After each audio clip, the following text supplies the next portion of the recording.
The Fall of Brome, a bro's perspective on the eternal city, written by Don Drain and Claude Opus.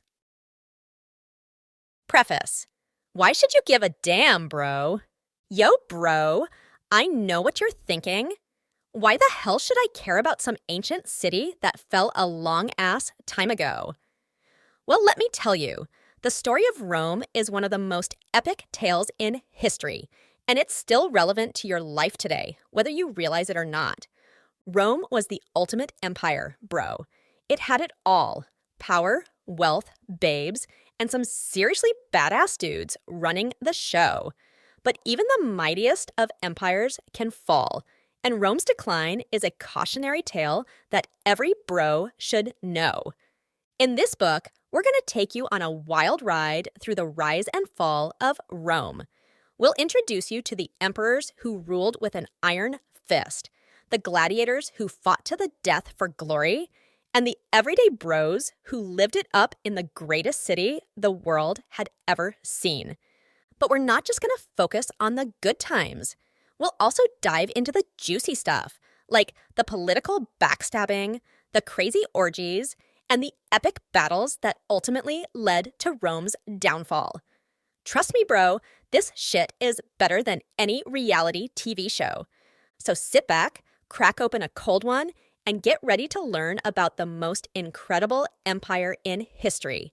By the time you're done reading this book, you'll be dropping knowledge bombs about Rome at every party you go to. Your bros will be impressed, and the ladies will be all over you. So what are you waiting for? Let's do this. Introduction: the Eternal City and how it went to shit. All right, bro, let's dive into this epic tale of Rome, the city that started from the bottom and rose to the top, only to come crashing down like a drunk frat boy at a toga party. First things first, let's talk about why Rome was such a big deal. This city wasn't just some random collection of buildings and people. Nah, bro, Rome was the center of the fucking world. It had everything: a powerful army, a thriving economy, and a culture that was so lit, it's still influencing us today. But Rome wasn't always the top dog. It started as a small village on the banks of the Tiber River, founded by some twin bros named Romulus and Remus. According to legend, these two were raised by a she-wolf, which is pretty badass if you ask me. From these humble beginnings, Rome grew into a force to be reckoned with, conquering everything in its path like a juggernaut on steroids. At its peak, the Roman Empire stretched from Britain to Egypt and everywhere in between. It was a melting pot of cultures, with people from all over the world coming to Rome to make their fortunes. The city itself was a marvel, with towering monuments, grand temples, and engineering feats that would make even the most seasoned bro say, "Damn, that's impressive." But as the saying goes, all good things must come to an end. Despite its greatness, Rome was not invincible. Over time, the empire began to crack under the weight of its own success. Political infighting, economic troubles, and outside threats all contributed to Rome's decline. It was like watching a slow-motion train wreck, except instead of a train, it was the most powerful empire the world had ever seen. In this book, we'll take you through the rise and fall of Rome, from its scrappy beginnings to its ultimate collapse. Along the way, we'll introduce you to some of the most iconic figures in history, like Julius Caesar, Augustus, and Constantine.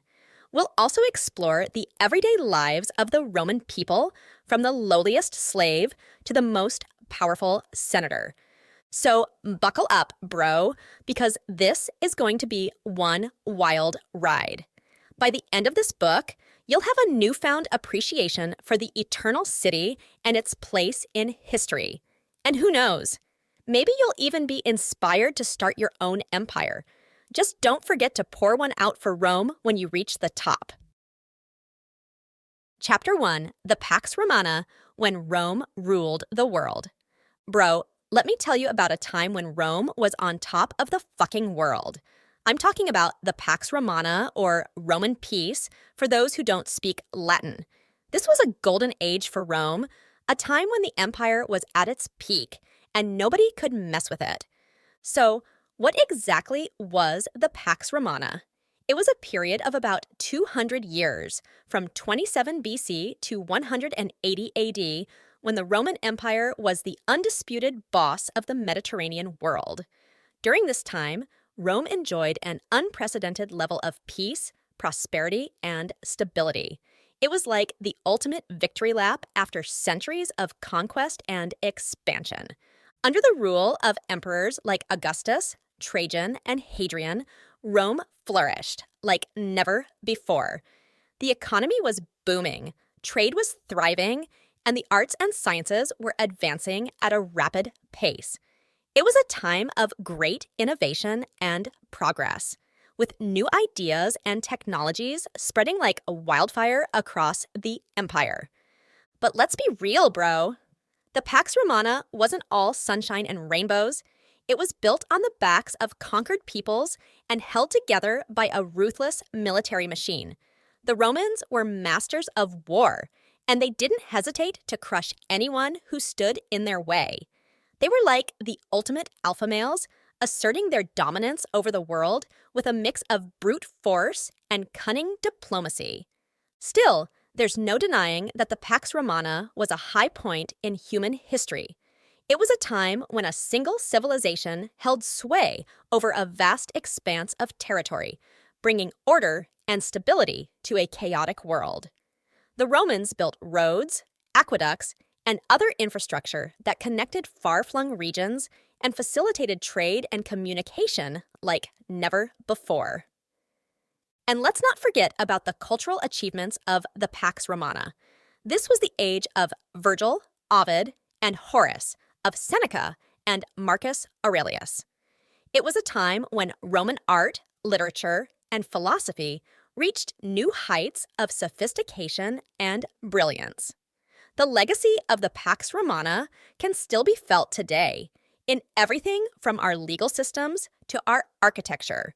So there you have it, bro. The Pax Romana was a time when Rome ruled the world, and it did so with a mix of military might, economic power, and cultural influence.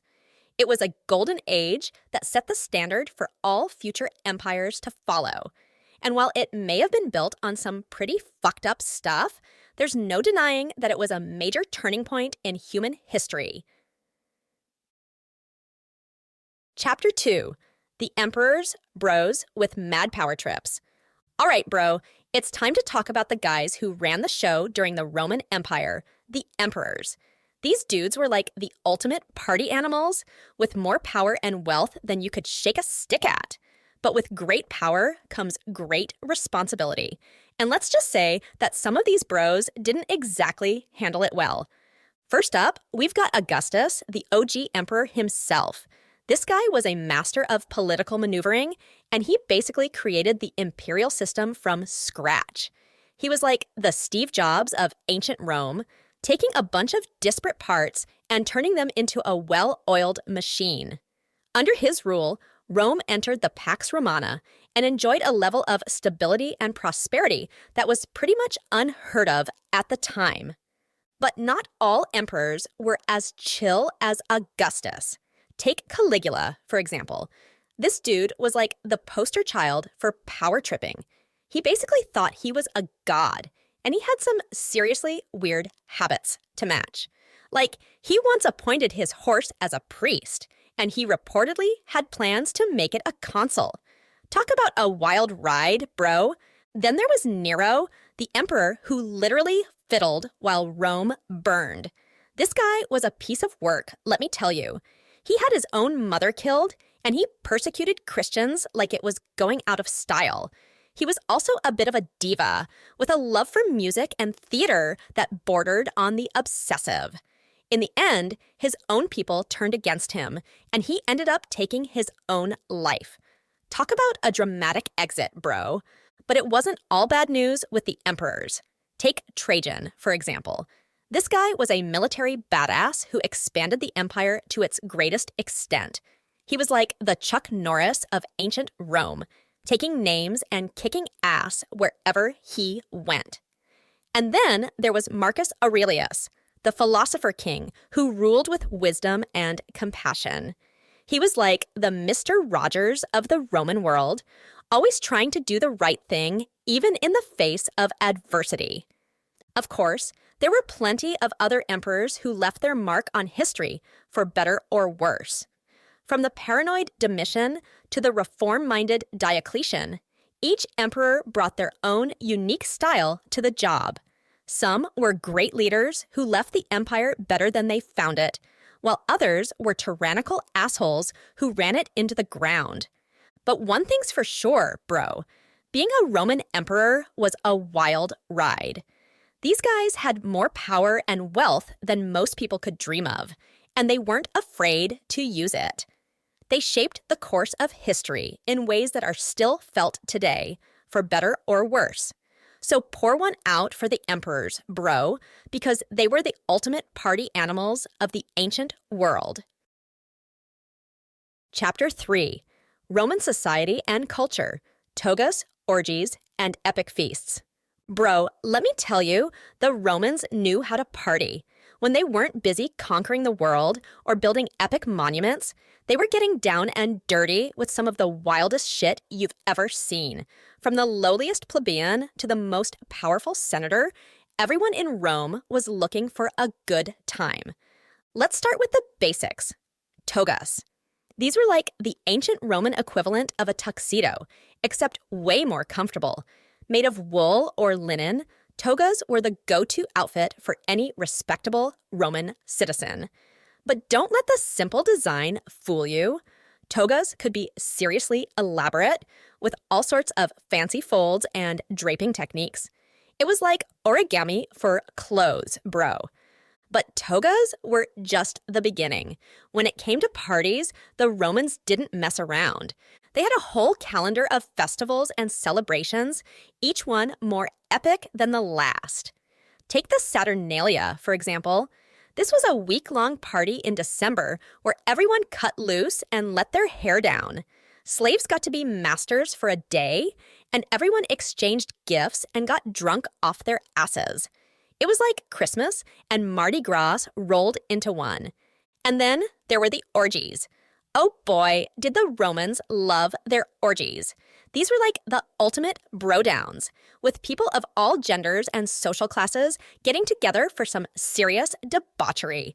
We're talking multiple partners, crazy positions, and enough wine to drown a horse. The most famous orgies were hosted by emperors like Tiberius and Caligula, who took things to a whole new level of wild. But it wasn't all just sex and partying. The Romans also knew how to put on a serious feast. These guys could eat like nobody's business, with elaborate multi-course meals that would put any modern-day buffet to shame. They chowed down on everything from roasted peacock to stuffed dormouse, all washed down with plenty of wine. And if you were really lucky, you might even get an invitation to dine with the emperor himself.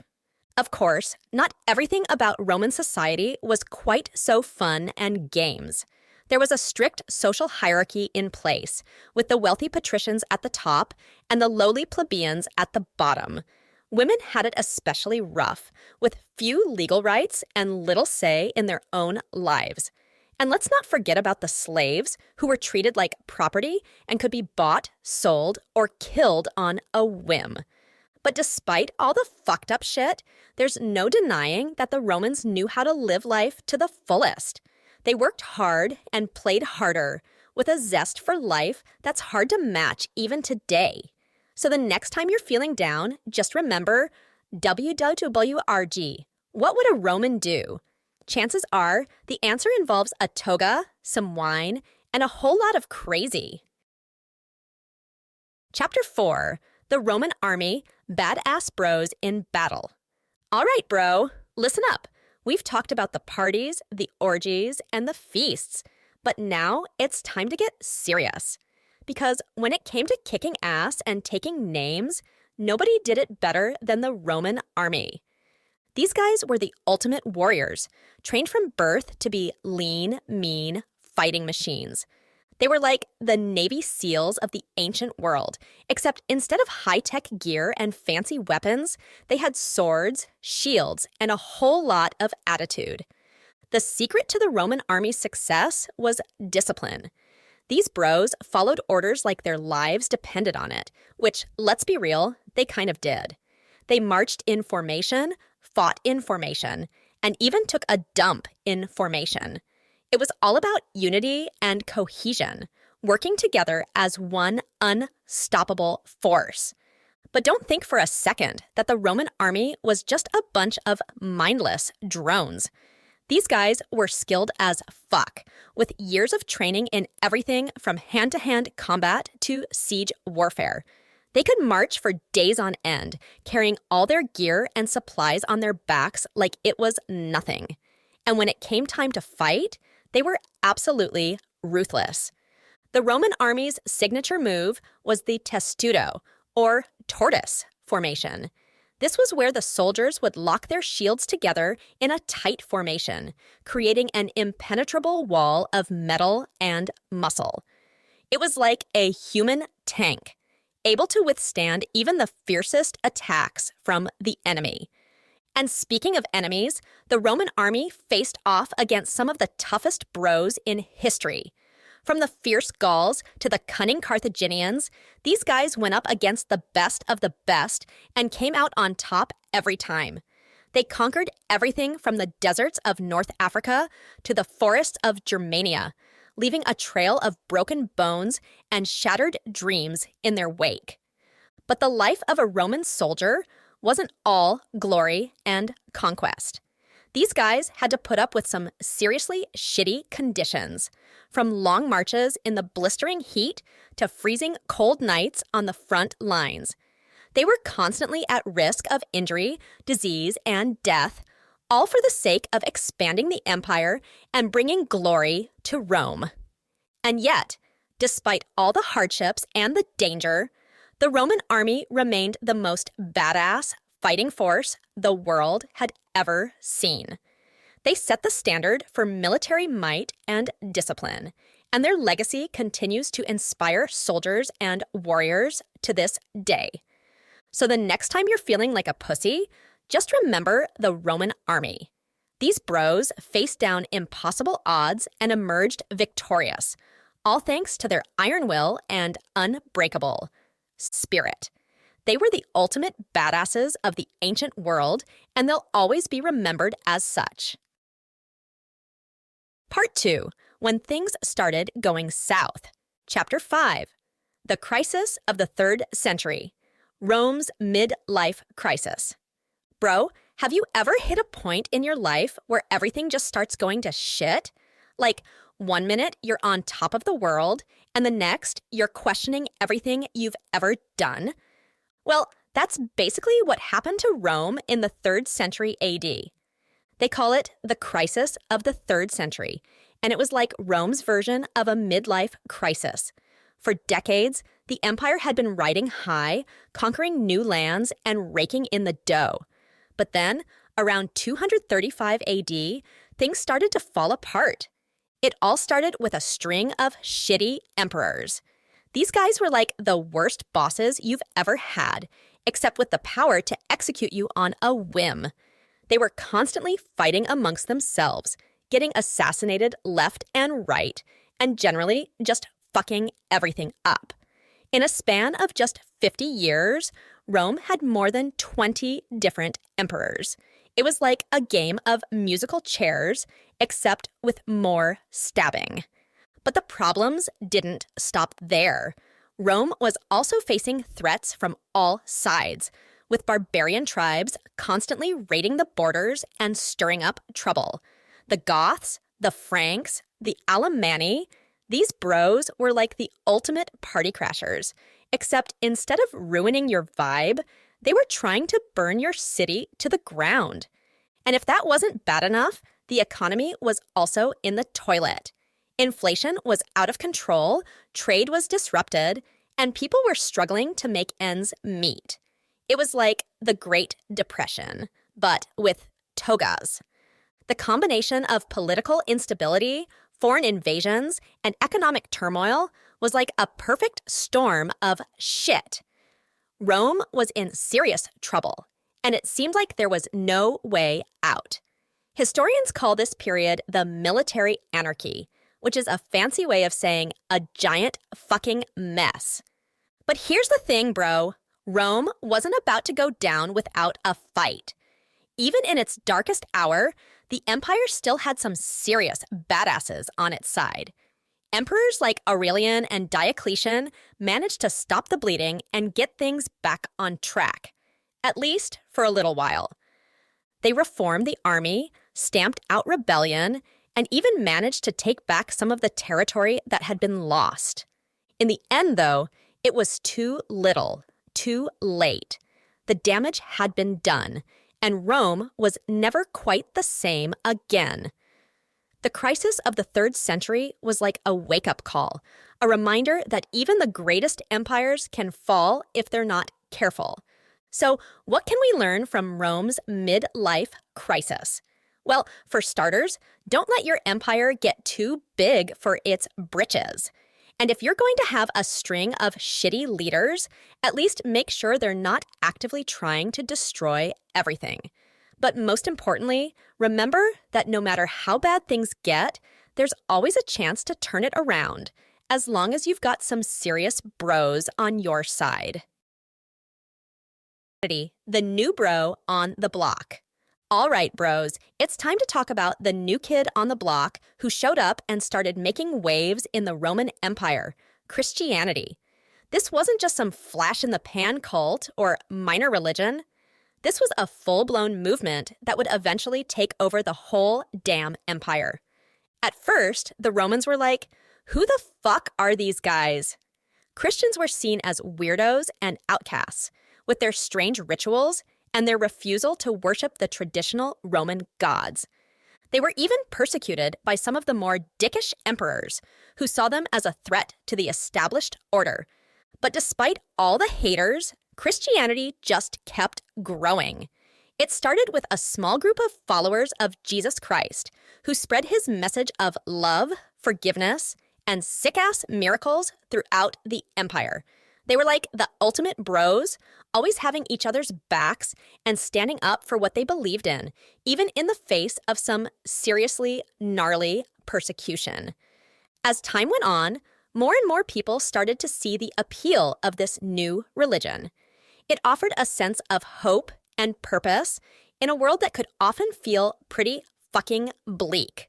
Plus, the idea of eternal life and salvation was a pretty sweet deal, especially compared to the rather grim afterlife options offered by traditional Roman religion.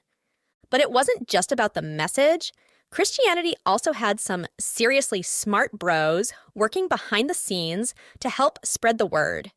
Guys like Paul and Peter were like the ultimate missionaries, traveling all over the empire and converting people left and right.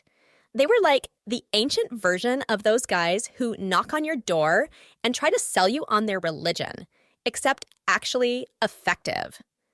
As Christianity grew, it started to become more organized and institutionalized. Bishops and priests took on leadership roles, and churches started popping up all over the place. It was like a franchise, but for religion, and it was spreading faster than a juicy piece of gossip at a frat party. By the time of Emperor Constantine in the early 4th century, Christianity had become a major player in the Roman world. Constantine himself converted to Christianity, and suddenly it was like the cool thing to do. Emperors started favoring Christian policies, and the religion even became the official state religion of the empire. Of course, not everyone was thrilled about this new bro on the block. Traditional Roman religion didn't go down without a fight, and there were plenty of conflicts and controversies along the way. But in the end, Christianity proved to be too powerful to ignore. It had taken over the empire, one convert at a time. So what can we learn from the rise of Christianity in the Roman Empire? Well, for one thing, never underestimate the power of a good message and some dedicated bros to spread it. And if you're going to start a new religion, it helps to have some sick miracles and a promise of eternal life to back it up. But most importantly, remember that even the mightiest empires can be taken down by a scrappy underdog with a lot of heart and a killer marketing strategy. Chapter 7. Barbarians Crashing Rome's Party. You know how it goes, bro. You're throwing the sickest party in town, everything's going great, and then some uninvited assholes show up and start wrecking shit. Well, that's basically what happened to Rome in the later years of the empire, except instead of some drunk frat boys, it was a bunch of pissed off barbarians. Now, when the Romans talked about barbarians, they basically meant anyone who wasn't them. These were the people living outside the borders of the empire, and the Romans saw them as uncivilized savages who didn't know their ass from their elbow. But as time went on, these so-called barbarians started getting more and more bold. And before long, they were knocking on Rome's door and demanding to be let in. It started with a few small raids and skirmishes on the borders, but soon enough, the barbarians were launching full-scale invasions. You had the Goths coming in from the north, the Vandals from the south, and the Huns from the east, all looking to get a piece of that sweet, sweet Roman action. At first, the Romans were like, "Poofed, we got this."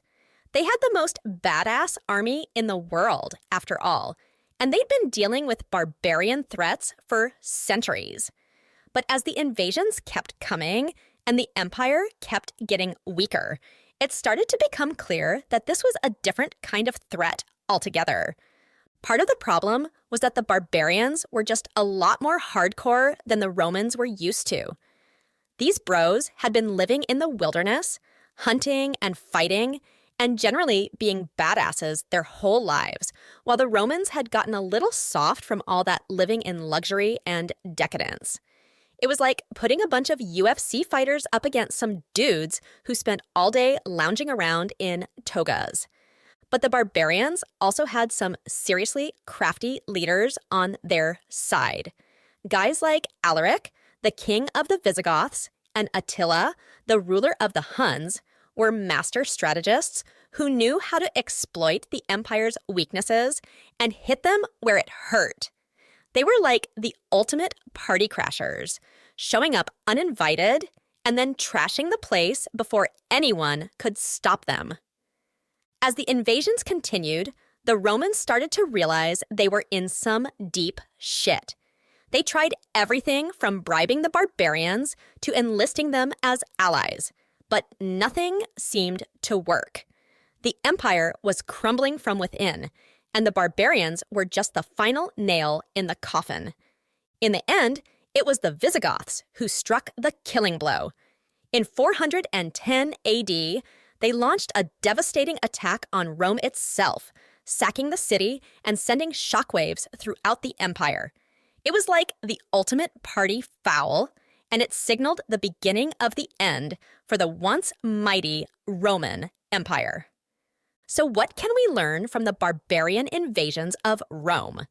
Well, for one thing, never underestimate the power of a bunch of pissed-off outsiders with something to prove. And if you're going to build an empire, maybe don't piss off quite so many people along the way. But most importantly, remember that no party lasts forever, bro. Sooner or later, someone's gonna come along and crash it. The key is to make sure you're ready for when that day comes. Chapter 8. Economic Shitstorm. No more dough for bros. All right, bros, it's time to talk about the one thing that can bring even the mightiest empire to its knees, money. Or more specifically, the lack thereof. You see, while the Romans were busy fighting off barbarians and dealing with all sorts of other shit, they were also facing a serious economic crisis that was slowly but surely draining the life out of the empire. It all started with a little thing called inflation. Basically, the Romans had been minting coins like there was no tomorrow, And as a result, the value of their money started to go down the toilet. It was like when you're playing Monopoly and someone starts printing out their own cash. Sure, it might be fun for a little while, but eventually everything goes to shit. But the inflation was just the tip of the iceberg. The Romans also had a serious problem with tax collection. You see, as the empire grew, it became harder and harder to keep track of who owed what, and a lot of people started skipping out on their taxes altogether. It was like trying to get a bunch of frat bros to chip in for the keg. Everyone suddenly had an excuse for why they couldn't pay up. To make matters worse, the Romans were also spending money like it was going out of style. They had a serious addiction to luxury goods, and they were importing all sorts of expensive shit from all over the world. Silk from China, spices from India, gold from Africa, you name it. The Romans wanted it, and they were willing to pay top dollar for it too. But here's the thing. All that spending wasn't sustainable. The empire was hemorrhaging money, and there was no way to stop the bleeding.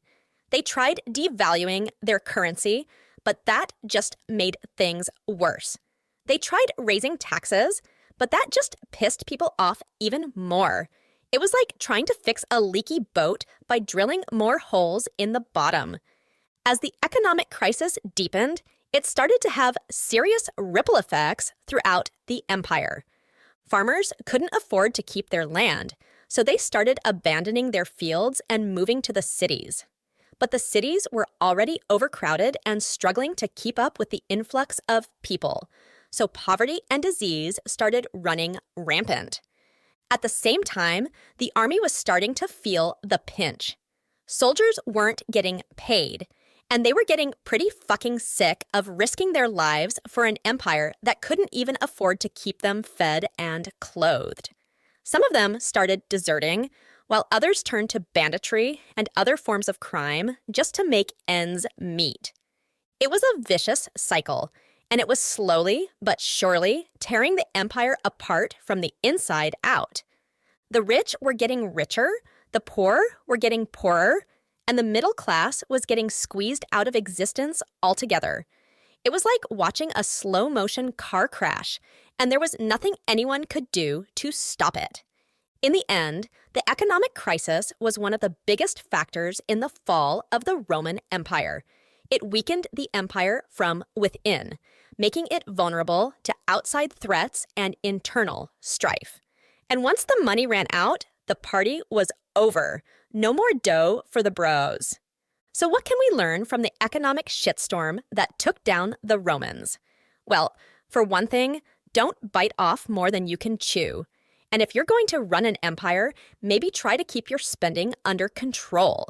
But most importantly, remember that money isn't everything. Sometimes the real wealth is in the bros you make along the way. Part 3, The Fall of the Western Empire. Game Over, Bro, Chapter 9. Visigoths, Sack Rome, Ultimate Party Foul, 410 AD. All right, bros, it's time to talk about the ultimate party foul of the ancient world, the sacking of Rome by the Visigoths in 410 AD. This was like the equivalent of someone taking a massive dump in the punch bowl at your frat's biggest rager of the year. It was a total buzzkill and a sign that the party was definitely over. So, who were these Visigoths, and why were they so pissed off at Rome? Well, they were a Germanic tribe that had been living on the borders of the empire for centuries, and they'd had a pretty rocky relationship with the Romans over the years. They'd fought as allies and as enemies, and there was a lot of bad blood between them. But things really came to a head in the early 400s, when the Visigoths found themselves in a bit of a bind. They were being threatened by the Huns, another group of fierce warriors from the east, and they needed somewhere to go.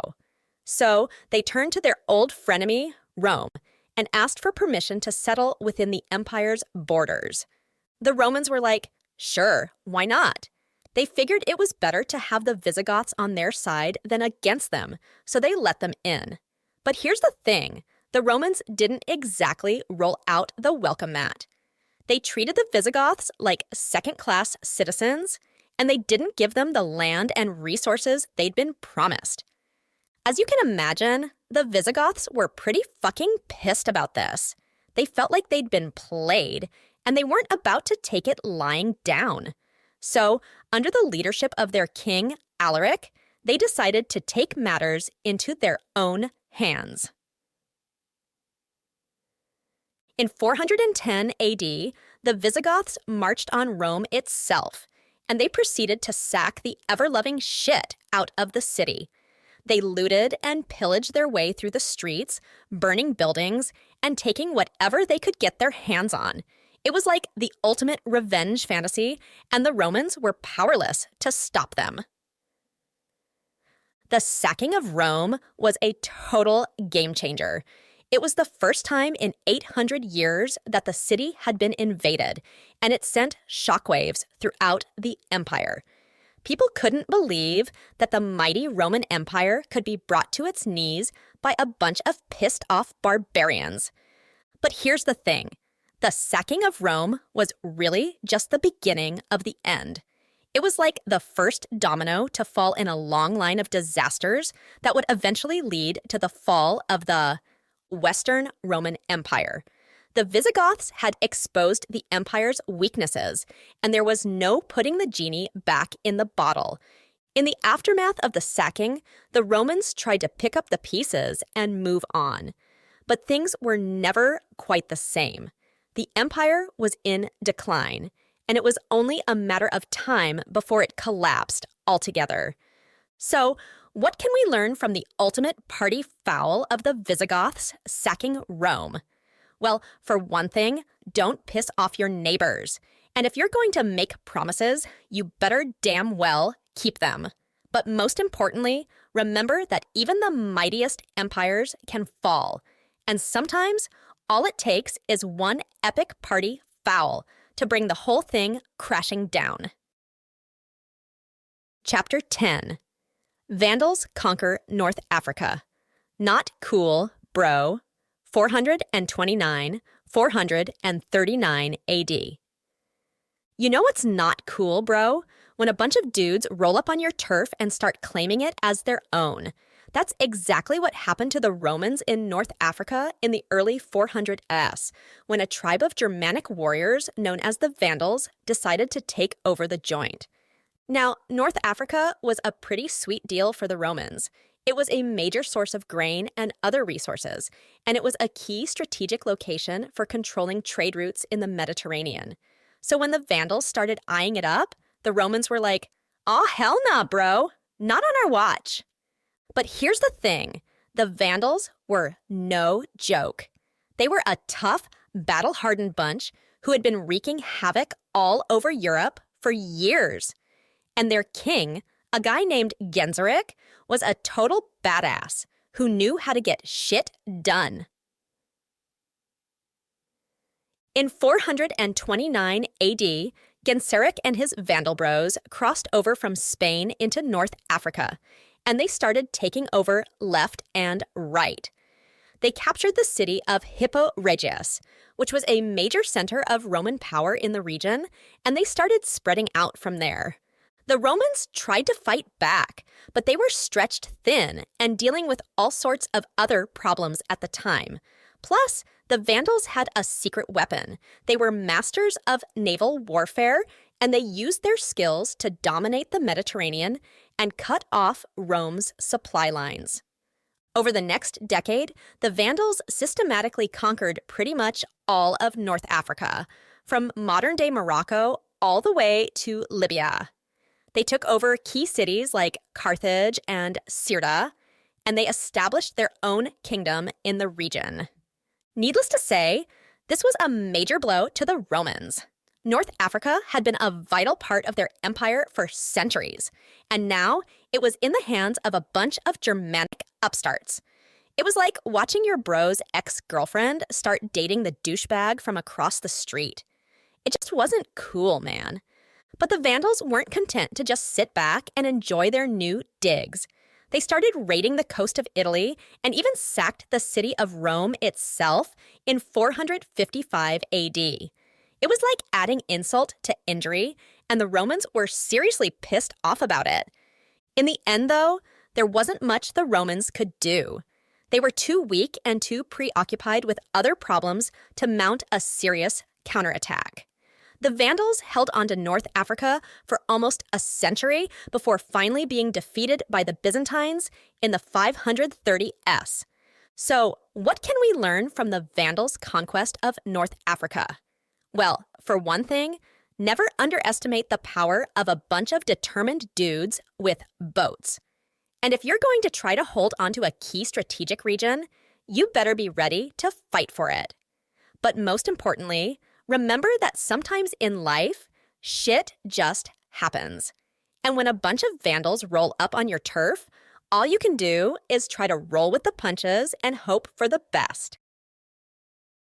Chapter 11. Huns and the Badass. Battle of the Catalonian Plains, 451 AD. All right, bros, it's time to talk about one of the most epic throwdowns in the history of warfare, the Battle of the Catalonian Plains. This was like the Super Bowl of ancient battles, except instead of football players, it was a bunch of hardcore warriors on horseback, ready to throw down and kick some serious ass. So, who were the main players in this epic showdown? On one side, you had the Huns, a group of nomadic badasses from Central Asia who had been terrorizing Europe for years. These dudes were like the ultimate warriors. They could shoot arrows from horseback. They didn't give a fuck about anyone or anything. And they were led by a guy named Attila, who was basically the most hardcore mofo of his time. On the other side, you had a coalition of Romans and their allies, including the Visigoths. Remember those guys from a couple chapters back? These bros knew that if the Huns got past them and made it into the heart of the empire, it would be game over for Rome. So they gathered up their forces and prepared for the fight of their lives. The battle went down on June 20th, 451 AD, on a plain near the city of Chalons in what's now France. It was a massive clash of arms with hundreds of thousands of warriors on each side. The Huns came charging in on their horses, firing off arrows and generally being total berserkers. But the Romans and their allies held their ground, using their superior tactics and discipline to keep the Huns at bay. At one point, things were looking pretty grim for the Romans. Attila and his boys had managed to break through their lines and were heading straight for the commander, a guy named Flavius Aetius. But just when it seemed like all was lost, the Visigoths came charging in from the side and smashed into the Huns like a freight train. It was like a scene out of a movie, bro. Just when the hero is about to get his ass kicked, his boys show up and save the day. The battle raged on for hours, with both sides taking heavy casualties. But in the end, the Romans and their allies managed to drive the Huns back and send them packing. It was a close call, but they had managed to save the empire from total annihilation. Now, you might be thinking, bro, what's the big deal? So they won one battle, who cares? But here's the thing. The Battle of the Catalonian Plains was a turning point in history. It was the first time that the Huns had been defeated in open battle, and it showed that they weren't invincible after all. It also bought the Romans some much-needed time to get their shit together and prepare for the next wave of invasions. But perhaps most importantly, the Battle of the Catalonian Plains was just fucking badass. It was like something out of a metal album cover. Dudes on horseback, clashing swords, arrows, flying everywhere. It's the kind of thing that makes you want to grow your hair out, put on some leather armor, and go charging into battle yourself. So, what can we learn from the Battle of the Catalonian Plains? Well, for one thing, never underestimate the power of a well-timed cavalry charge. And if you're going to take on a bunch of nomadic warriors, you better have some serious backup. But most importantly, remember that sometimes in life, you gotta fight for what you believe in. And if that means going toe-to-toe with a bunch of Huns on a French plain, then so be it. Just make sure you've got your bros by your side, and you'll be ready for anything. Chapter 12, Last Western Emperor Gets Fired. Biggest bro down ever. 476 AD. All right, bros, it's time to pour one out for the homie Romulus Augustus, the last emperor of the Western Roman Empire. This poor bastard had the misfortune of being in charge when the whole damn thing finally came crashing down. And he ended up getting straight up fired from his job in the most epic way possible. So, here's the deal.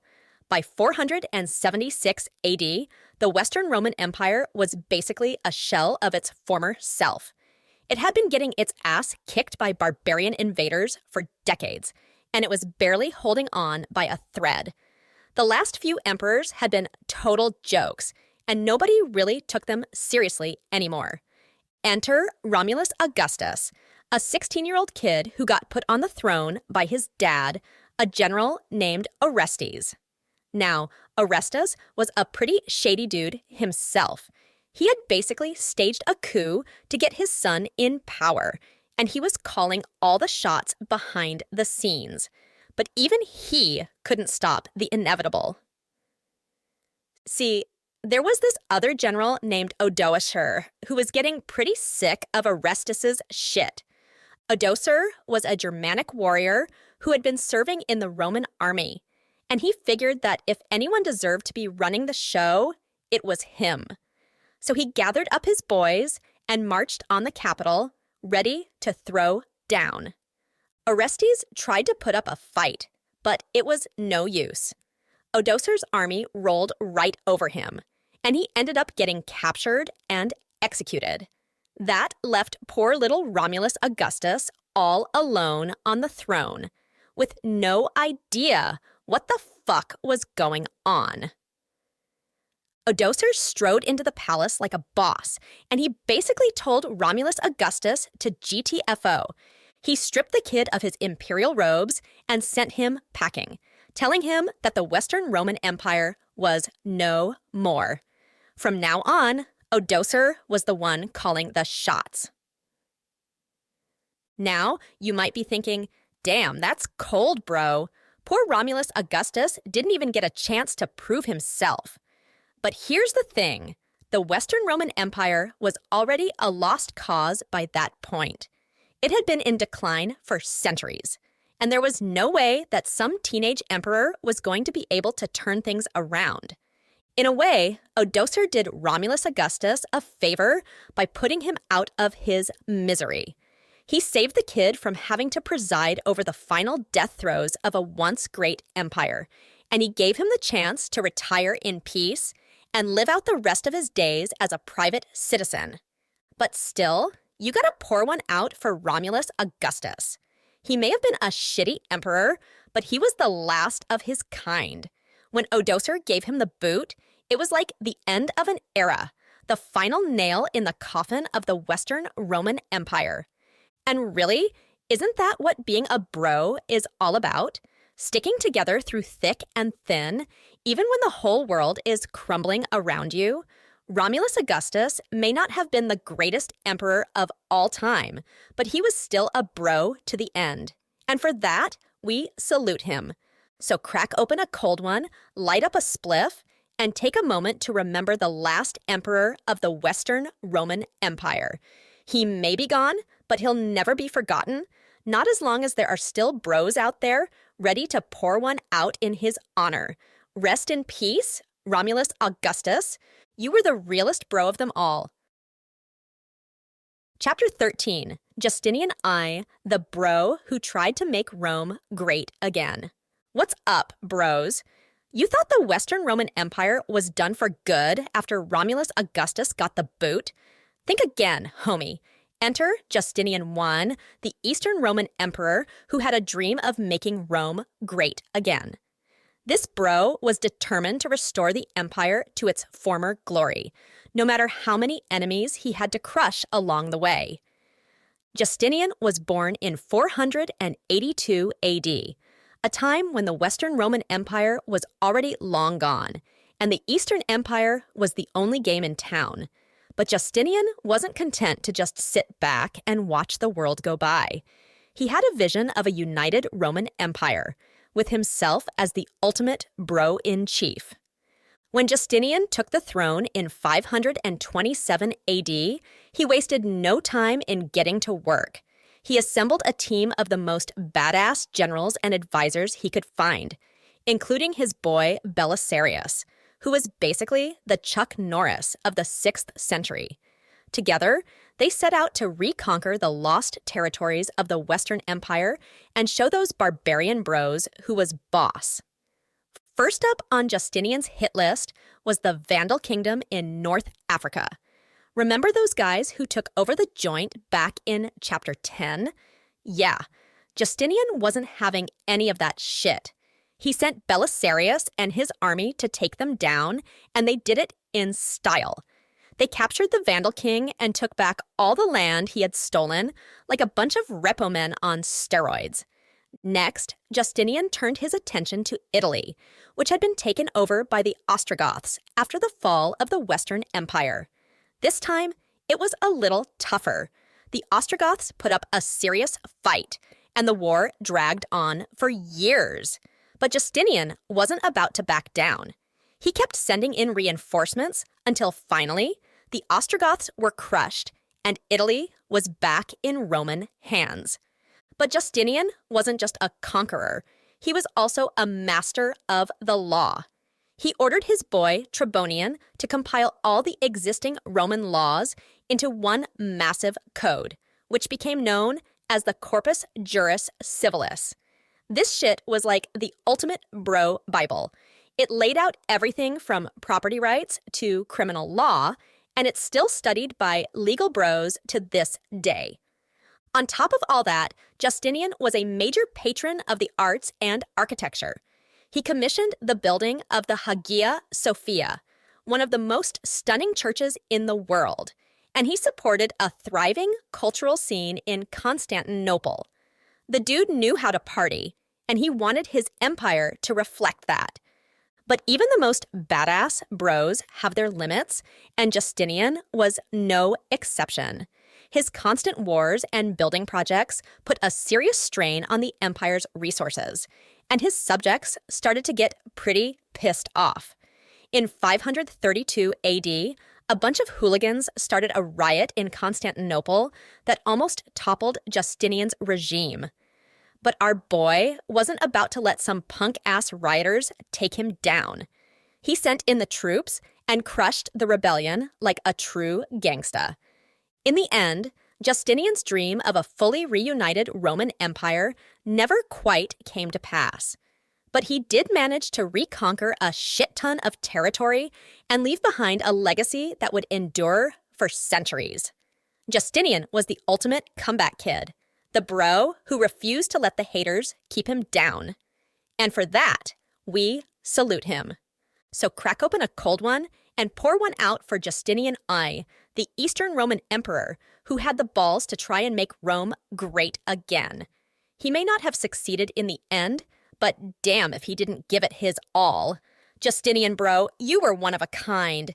May you rest in peace, knowing that you gave it your best shot. Chapter 14, Islam, New Bros, Taking Over the East. Yo, bros, you thought the Romans had it tough dealing with barbarians and shit? Wait until you hear about the new crew that rolled up on the block in the 7th century AD. These dudes were called Muslims, and they were about to take the East by storm. It all started with this bro named Muhammad, who was born in Mecca around 570 AD. Muhammad was a pretty chill dude, but he had some serious beef with the way things were going down in his hometown. He thought that people were worshiping false idols and forgetting about the one true God, Allah. So Muhammad started preaching a new religion called Islam, which means submission to God. He told people that there was only one God and that they needed to follow his teachings if they wanted to get into paradise. At first, people were like, "Bro, what are you talking about?"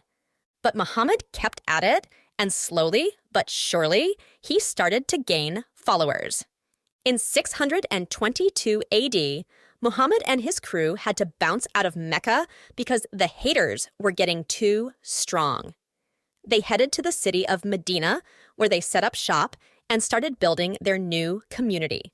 This was the beginning of the Islamic calendar, and it marked the start of a new era in world history. Fast forward a few decades, and Islam was spreading like wildfire. Muhammad's homies Abu Bakr and Umar took over as leaders after he died, and they started conquering territory left and right. They took over the Arabian Peninsula, then moved on to Persia and Egypt. These bros were unstoppable. But the real game changer came in the form of the Umayyad dynasty, which took over in 661 AD. These dudes were like the ultimate Islamic bros. They were all about expanding the empire and spreading the word of Allah. They conquered North Africa, Spain, and even parts of Central Asia. It was like they had the Midas touch, except instead of turning everything to gold, they turned it to Islam. Now, you might be thinking, bro, what about the Romans? Weren't they still around? And you're right, the Eastern Roman Empire, aka the Byzantine Empire, was still kicking. But they were no match for the Muslim bros.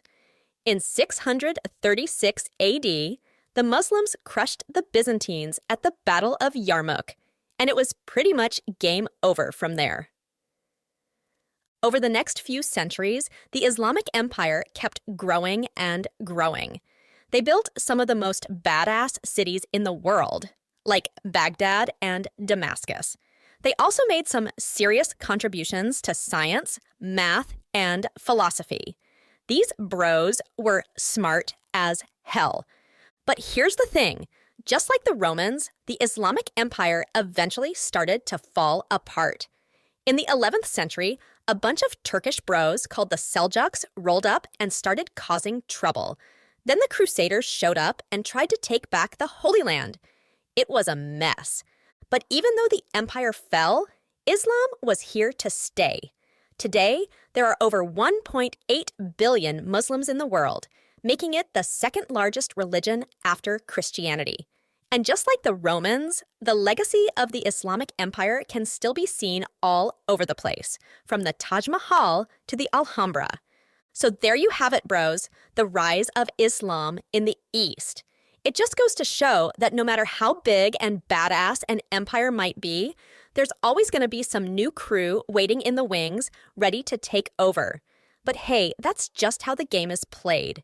You either adapt or you get left behind. And in the end, the Muslim bros proved that they were the ones who knew how to play the game better than anyone else. Chapter 15. Byzantine Empire. Taps out. End of an epic era. All right, bros, it's time to pour one out for the homies in the Byzantine Empire. These dudes held it down in the East for centuries after the fall of the Western Roman Empire. But all good things must come to an end. And boy, did things end with a bang. The year was 1453 AD, and the Byzantine Empire was in some deep shit. They had been getting their asses kicked by the Ottoman Turks for years, and now the Ottomans were at the gates of Constantinople, the capital city. The Byzantine Emperor, Constantine of Fon, knew that this was it, the final showdown. The Ottomans, led by their badass Sultan Mehmed II, had been preparing for this moment for years. They had a massive army, complete with some of the most advanced weaponry of the time. They even had a secret weapon, a huge-ass cannon that could blast through the thickest walls. Constantine of Din, on the other hand, was pretty much screwed. His army was a fraction of the size of the Ottomans, and his defenses were crumbling. But he wasn't about to go down without a fight. He rallied his troops and prepared for the ultimate last stand. The Siege of Constantinople began on April 6, 1453. The Ottomans attacked the city from all sides, using their cannon to blast through the walls. The Byzantines fought bravely, but they were outnumbered and outgunned. Constantine Ephthalm himself led the charge, fighting on the front lines like a true badass. But it was no use. On May 29th, after nearly 2 months of fighting, the Ottomans finally broke through the walls and poured into the city. The Byzantines made their last stand in the Hagia Sophia, the great cathedral that had been the symbol of their empire for centuries. But even that couldn't save them. Constantine of Feind died fighting, his body never found. The Ottomans captured the city and renamed it Istanbul, marking the end of the Byzantine Empire and the beginning of a new era in the East. The fall of Constantinople was a major turning point in world history. It marked the end of the Roman Empire, which had dominated the Mediterranean world for nearly 1,500 years. It also opened up new trade routes between Europe and Asia, paving the way for the age of exploration. But more than that, the fall of Constantinople was the end of an era.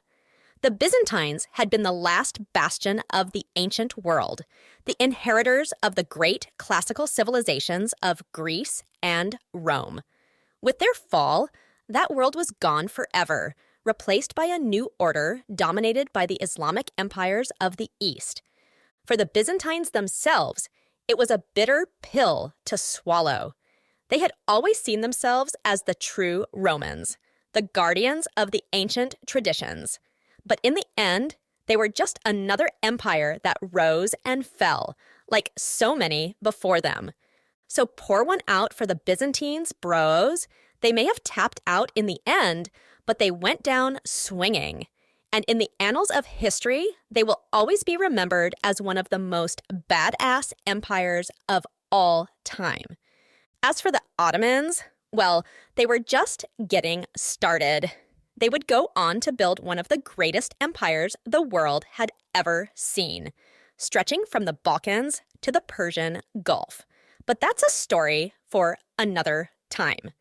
For now, let's just take a moment to remember the Byzantines, the last of the Romans. They may be gone, but they will never be forgotten.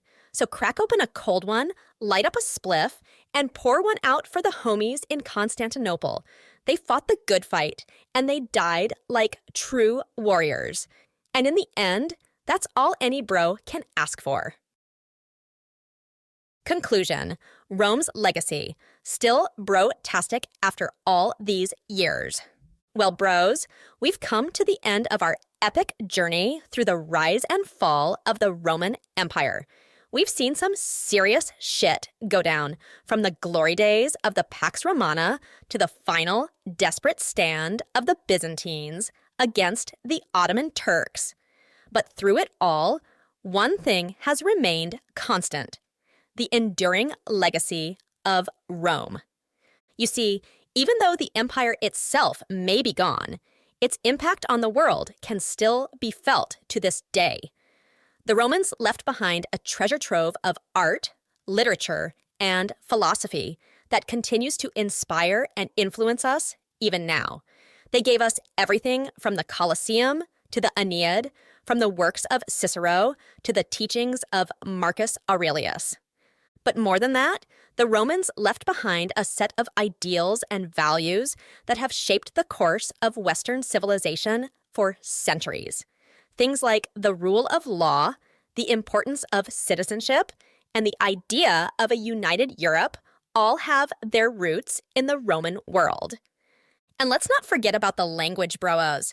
You know, all those fancy-ass Latin phrases that people like to throw around to sound smart? Yeah, you can thank the Romans for that. In fact, if you speak any of the Romance languages, like Italian, French, or Spanish, you're basically speaking a modern version of Latin. How's that for a mindfuck?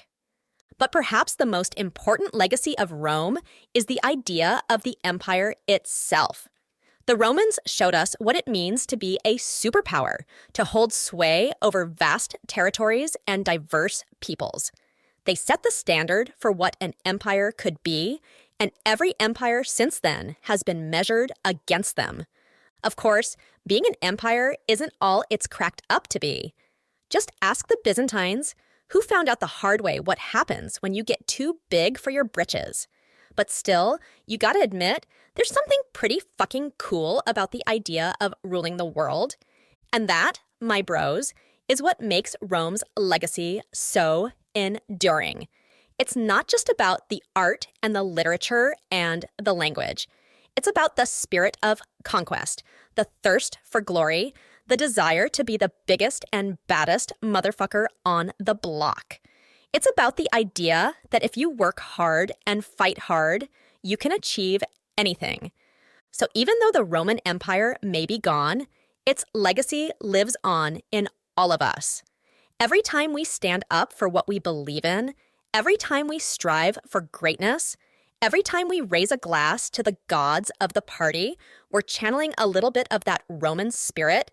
And who knows, maybe someday, if we play our cards right, we'll be the ones ruling the world. We'll be the new Romans, the bros, who take the empire to the next level. It's a long shot, sure, but hey, stranger things have happened.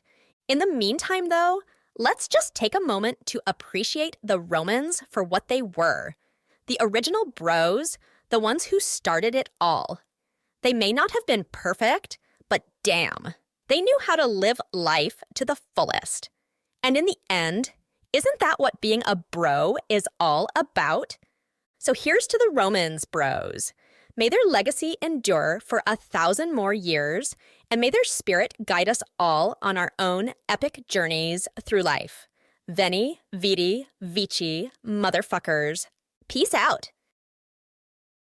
Still influences your bro life today. All right, bros, we've reached the end of our journey through the epic rise and fall of the Roman Empire. But before we close the book on this bad boy, let's take a moment to reflect on how Rome is still influencing our lives today, even if we don't realize it. First of all, let's talk about the way we bro down.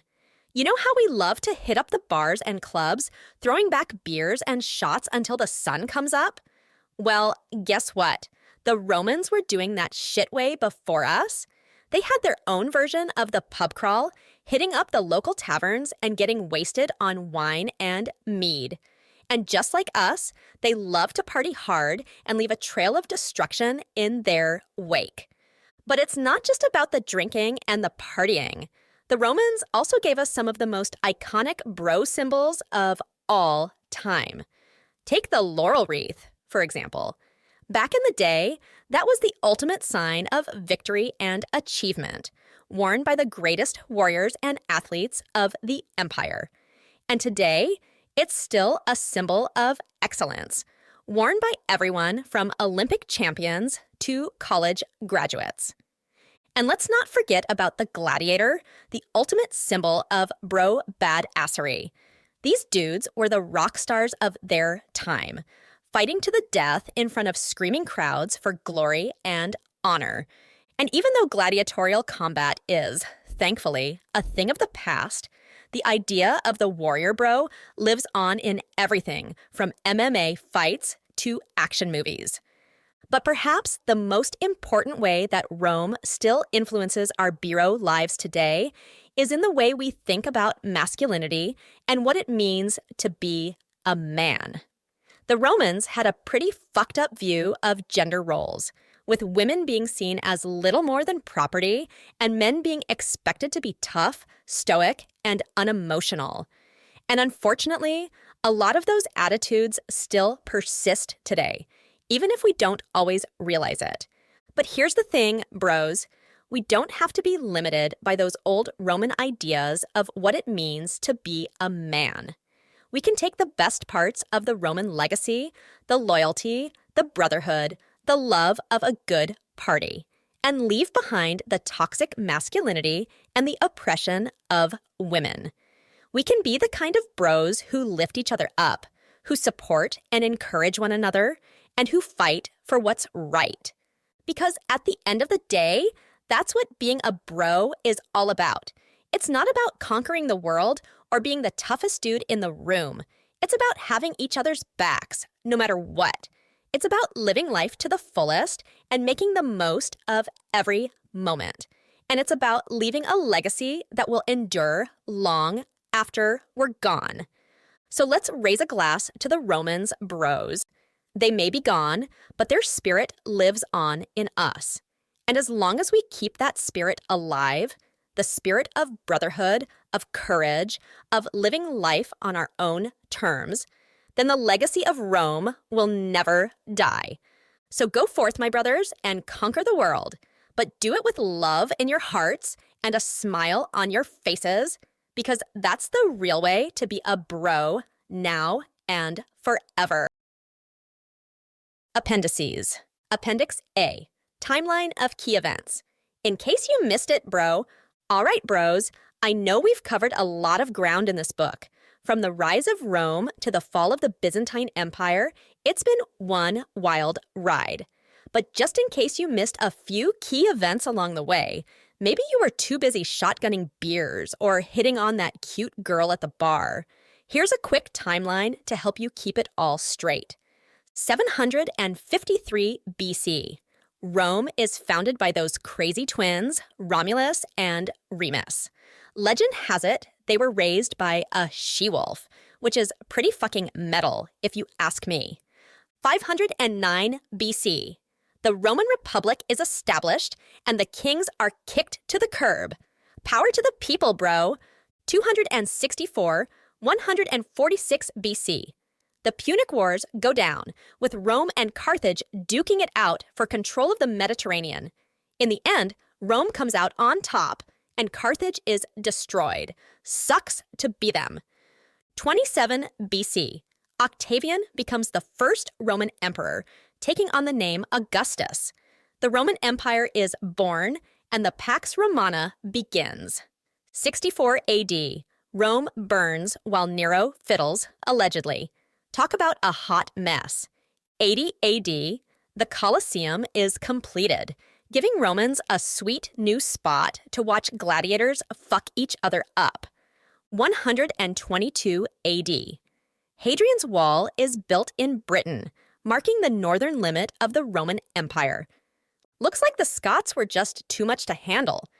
306, 337 AD, Constantine the Great becomes emperor and makes Christianity the official religion of the empire. Shit's about to get holy.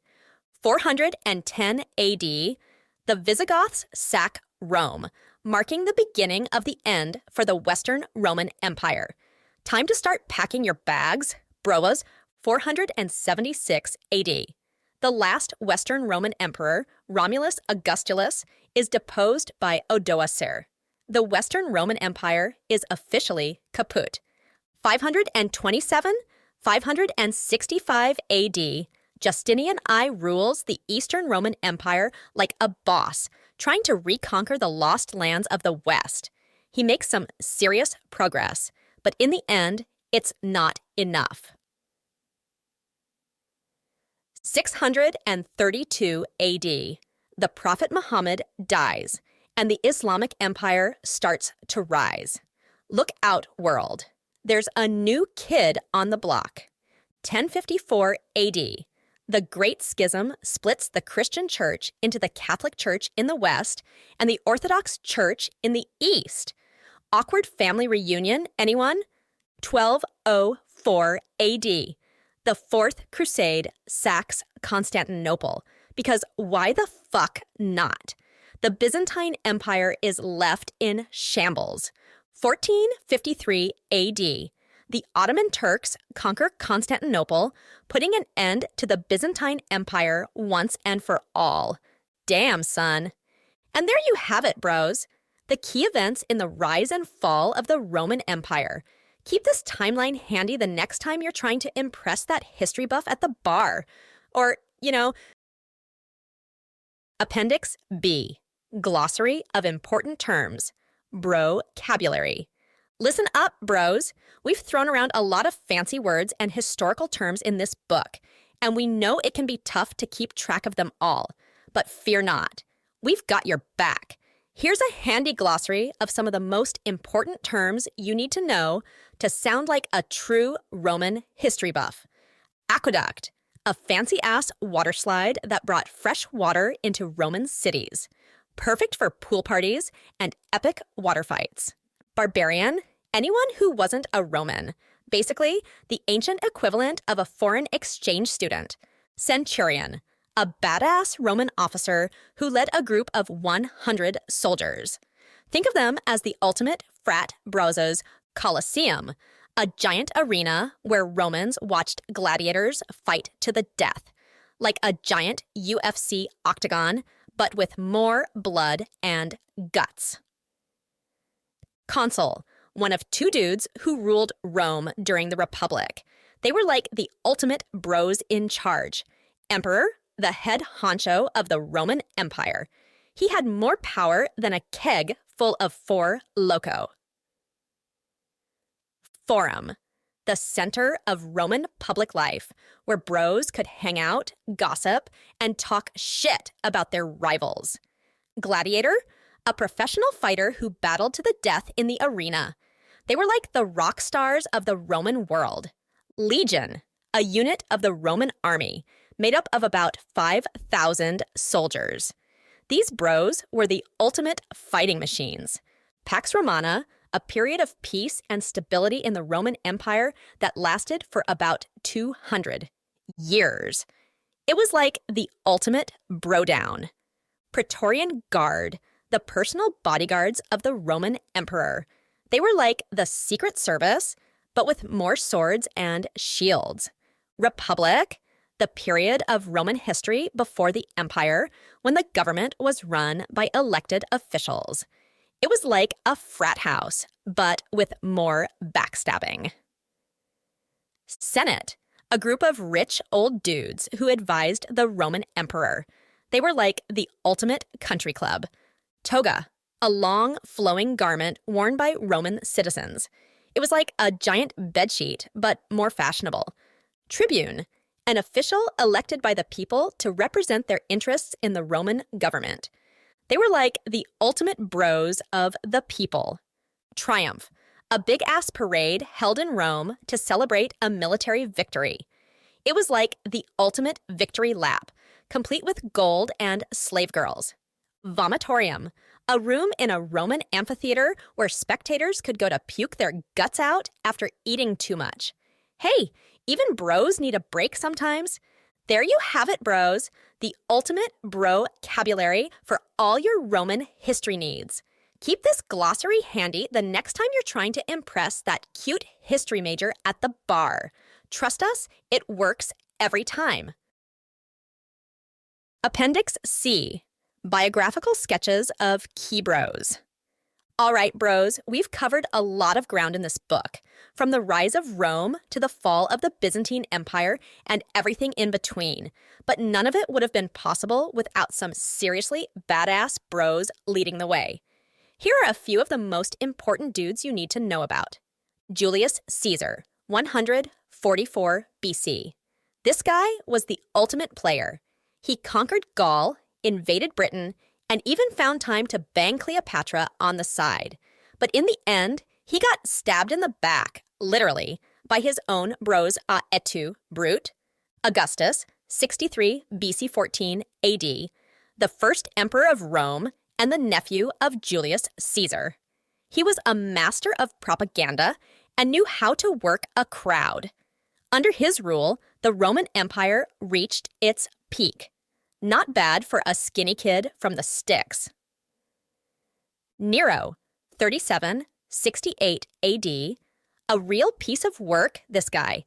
He murdered his own mother, persecuted Christians, and, allegedly, fiddled while Rome burned. But he also had a hell of a singing voice and a flair for the dramatic. Guess you can't win 'em all. Trajan, 53, 117 AD, A true bro's bro, Trajan expanded the Roman Empire to its greatest extent. He was also a master builder, constructing everything from roads to aqueducts to that sweet-ass column in Rome. All hail the king of infrastructure. Hadrian, 76–138 AD. A cultured bro with a taste for Greek art and philosophy. He's best known for building a massive wall across Britain to keep out the Scots. Guess he wasn't a fan of haggis. Constantine, 272–337 AD, the first Christian emperor of Rome. He saw a vision of the cross before a big battle and decided to make Christianity the official religion of the empire. Talk about a game changer. Alaric, 370–410 AD, the king of the Visigoths and the dude who sacked Rome in 410 AD. He was a real party animal and loved nothing more than crashing other people's shindigs. Guess the Romans should have put him on the guest list. Attila the Hun, 406–453 AD, a true barbarian badass. Attila struck fear into the hearts of Romans everywhere. He led his army on a rampage across Europe, leaving a trail of destruction in his wake. In the end, though, he died of a nosebleed on his wedding night. Talk about a buzzkill. Justinian and I, 482–565 AD, the last great emperor of the Byzantine Empire. He tried to reconquer the lost lands of the West, but in the end, he just couldn't quite pull it off. Still, he was a hell of a lawmaker and a snappy dresser to boot.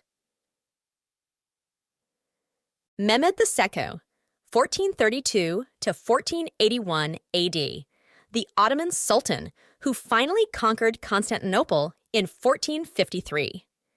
AD, putting an end to the Byzantine Empire once and for all. He was a master of siege warfare and knew how to party like a rock star. Guess you could say he was the ultimate Ottoman bro. So there you have it, bros. A few of the most important dudes in Roman history. Keep these names in mind the next time you're trying to impress that cute classics major at the bar. Trust us, she'll be all yours. Bibliography, all the shit we read for this book. All right, bros, we know what you're thinking. Who the fuck reads books anymore? But trust us, if you want to be a true Roman history buff, you gotta hit the books. Here's a list of some of the most important works we consulted while writing this masterpiece. Ammianus Marcellinus, Res Gestae, a 4th century history of Rome written by a soldier who knew how to party. Dude had some wild stories about the Goths and the Persians. Cassius Dio, Roman History, a massive 80-book history of Rome written by a senator who had a front row seat to all the action. Dio could be a bit of a downer, but he knew his shit. Livy ab Urbi Condita, a history of Rome from its founding up to the reign of Augustus. Livy was a bit of a fanboy, but he could spin a tale like nobody's business. Plutarch, Parallel Lives, a collection of biographies of famous Greeks and Romans. Plutarch was all about the bromance, pairing up dudes like Caesar and Alexander the Great to see who was the ultimate alpha male. Polybius, The Histories, a history of the rise of Rome written by a Greek who was taken prisoner by the Romans. Polybius was a bit of a nerd, but he had some serious insights into Roman military tactics. Procopius, The Secret History, a juicy tell-all about the reign of Justinian I, written by his former court historian. Procopius had some serious dirt on the emperor and his wife, Theodora. Scandalous, Sallust, The Conspiracy of Catiline, a history of a failed coup attempt against the Roman Republic. Sallust was a bit of a moralizer, but he knew how to tell a good story. Suetonius, The 12 Caesars, a collection of biographies of the first 12 Roman emperors. Suetonius was all about the gossip and the scandal, dishing the dirt on everyone from Augustus to Domitian. Tacitus, Annals, and Histories, 2 works covering the history of the Roman Empire from the reign of Tiberius to the death of Domitian. Tacitus was a master of snark and had a knack for making even the most boring emperors seem interesting. Virgil, the Aeneid, an epic poem about the founding of Rome, written by the greatest poet of the Augustan age. Virgil could spin a yarn like nobody's business, and his tale of Aeneas and Dido is a classic bromance for the ages. So there you have it, bros. A few of the most important works of Roman history. But don't worry, you don't have to read them all. Just drop a few of these names at your next toga party and watch the babes come running. You're welcome.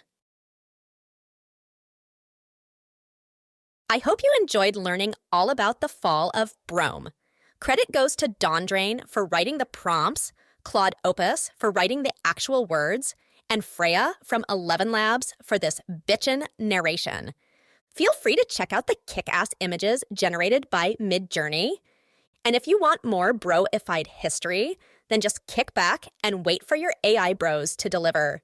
Peace out.